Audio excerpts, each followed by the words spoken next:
Bonjour, peuple du Mali, peuple haïtien, bonjour, peuple d'Afrique et peuple opprimé du monde. Donc, une fois de plus, nous revenons à la charge pour communiquer avec nos frères, pour échanger avec nos frères, pour faire des messages de rappel, pour prodiguer des conseils, parce qu'aujourd'hui, l'Afrique est dans une lutte qui demande du temps, qui demande de l'énergie, qui demande du courage, qui demande une prise de conscience. Donc, face à tous ces éléments, les Africains doivent se préparer. Aujourd'hui, ce qui se passe au Mali et dans l'espace de l'AES, au Burkina et au Niger, est une leçon pour toute l'Afrique noire. Aujourd'hui, nous sommes face à notre destin. Et quand on est face à notre destin en Afrique noire, les Occidentaux trouvent cela comme étant de l'arrogance. Parce que pour eux, nous n'avons pas le droit, sauf sur leur autorisation, d'entreprendre quoi que ce soit à la faveur de notre souveraineté, à la faveur de l'épanouissement de nos peuples, à la faveur de tout ce qui peut réduire leur exploitation sauvage chez nous. C'est pourquoi aujourd'hui au Mali, comme dans l'espace de l'AES, nous sommes dans une guerre. Et comme on le dit, il faut que les gens comprennent que nous sommes en guerre. Que ce soit au Mali, que ce soit au Burkina ou au Niger, nous sommes en guerre. Et quand on est en guerre, on doit faire très attention.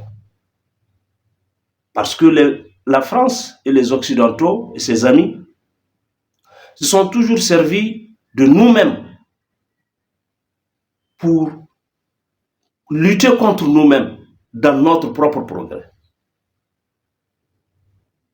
Et aujourd'hui, encore une fois de plus, comme à leur arrivée lors de la période coloniale pour esclavagiser les Africains noirs, ce sont les Africains eux-mêmes qui ont utilisé pour réduire au néant les autres Africains afin de les mettre à la disposition de l'homme blanc pour s'en servir pour son propre épanouissement.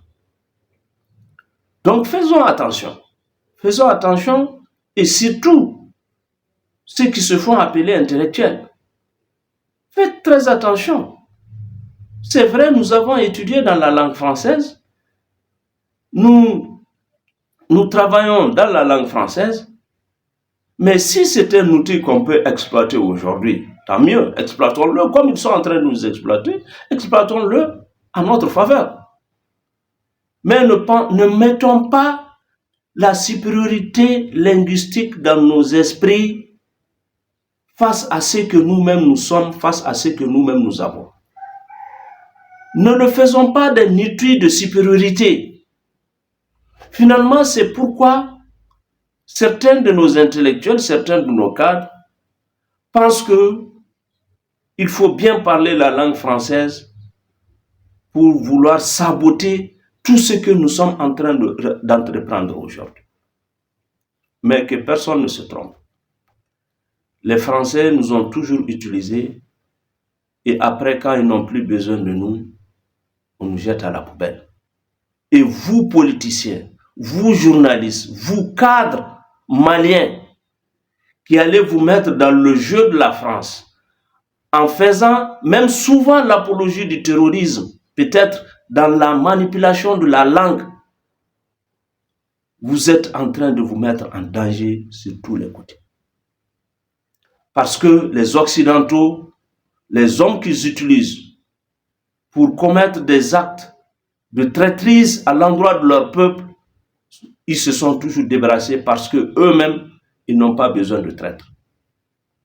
Parce qu'ils se disent, si eux, ils ont réussi à te pousser, à te manipuler contre ton propre peuple, contre ton pays, contre les intérêts de ta nation, tu acceptes œuvrer contre ceci pour eux parce qu'ils te donnent des avantages.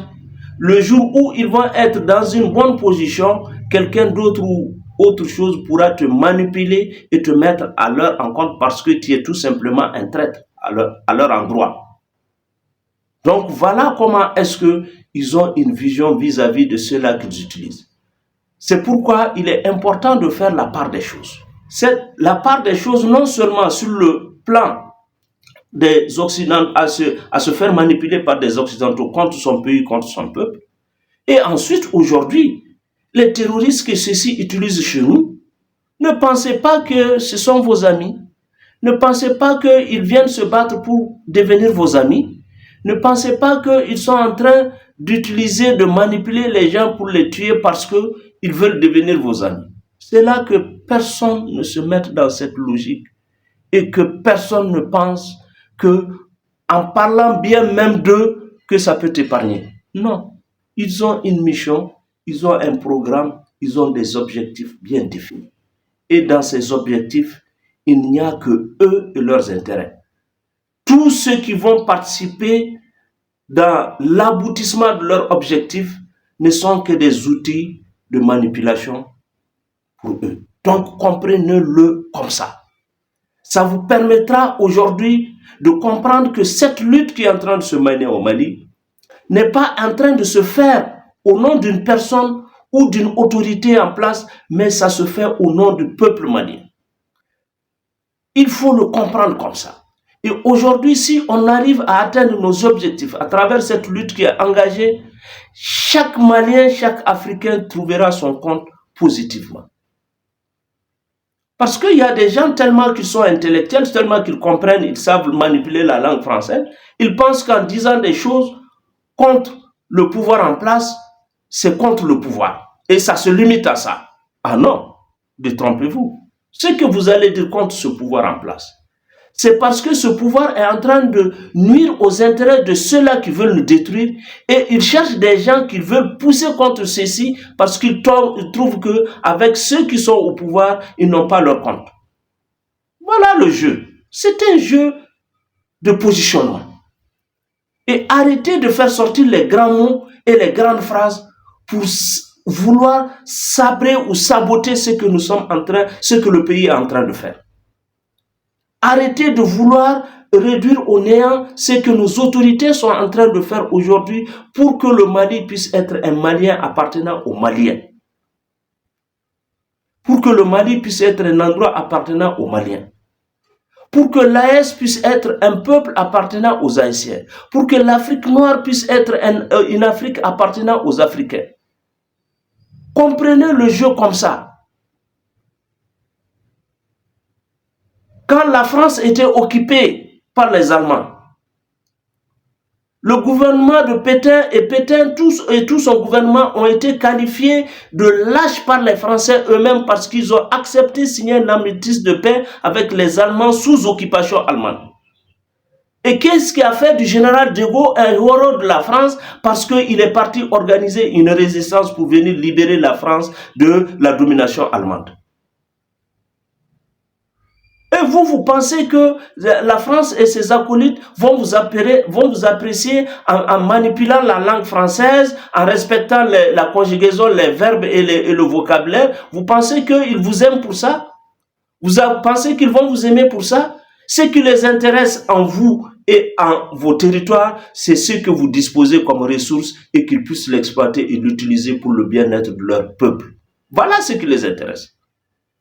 Donc, les gens arrêtent. Et les terroristes ne sont amis de personne. Ils peuvent t'amadouiller pour avoir de tes services le temps de s'installer et de faire de toi leur première victime. Ça, c'est évident, c'est clair. Et je crois que le MNLA en sait beaucoup.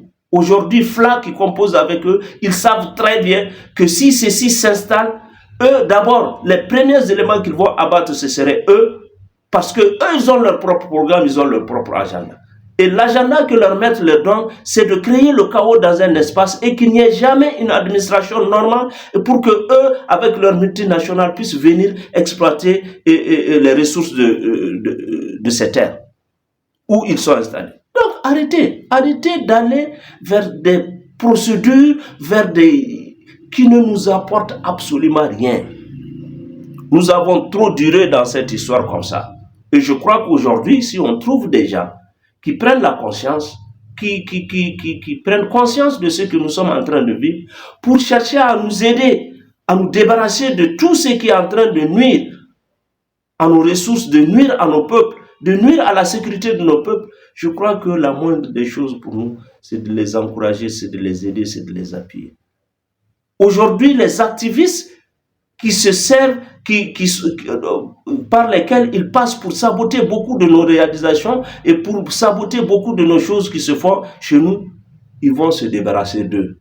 Parce que quelqu'un qui accepte de trahir son peuple acceptera de trahir n'importe qui à travers le monde.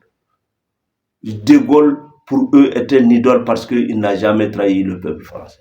Et comment est-ce que vous pensez que les Français, les Occidentaux vont vous apprécier parce que vous avez trahi, vous avez accepté de collaborer avec eux pour détruire votre espace, pour saboter vos institutions, pour saboter votre administration, pour saboter vos autorités. Vous pensez qu'ils vont faire confiance et ils vont accepter de travailler avec vous demain après-demain? Non. Vous serez toujours à leurs yeux des traîtres. Arrêtez de vous faire manipuler dans vos esprits à être des collaborateurs de la France et des Occidentaux. Donc, arrêtez de vouloir minimiser, de vouloir saboter les efforts et le sacrifice que des Maliens sont en train de faire. Nous avons perdu des soldats. Nous avons perdu combien de militaires au front? Nous devons respecter l'esprit de ces militaires. La France ici dit qu'elle a perdu une cinquantaine de militaires et à cause de ça, on ne doit même... Combien d'Africains sont morts pour la France? Est-ce que font-ils encore le rappel de ces morts africains à la mémoire française? Non. Mais il suffit qu'un seul soldat français meure ailleurs pour que ça devienne pour eux la fin du monde. Mais nous, nos soldats, nos propres soldats sont en train de mourir sur le front. C'est ce qui nous permet de nous asseoir dans des bureaux. C'est ce qui nous permet d'animer des débats. C'est ce qui nous permet de faire ceci, cela. Et nous, en retour, qu'est-ce qu'on peut trouver? C'est de saboter la mémoire de ces hommes-là qui sont morts pour nous. Non, on doit faire attention. On doit faire très attention. On doit faire très, très attention par rapport à ce que nous voulons entreprendre. Parce que notre existence, notre valeur, notre puissance ne passera que par l'existence de notre pays. Je vous remercie.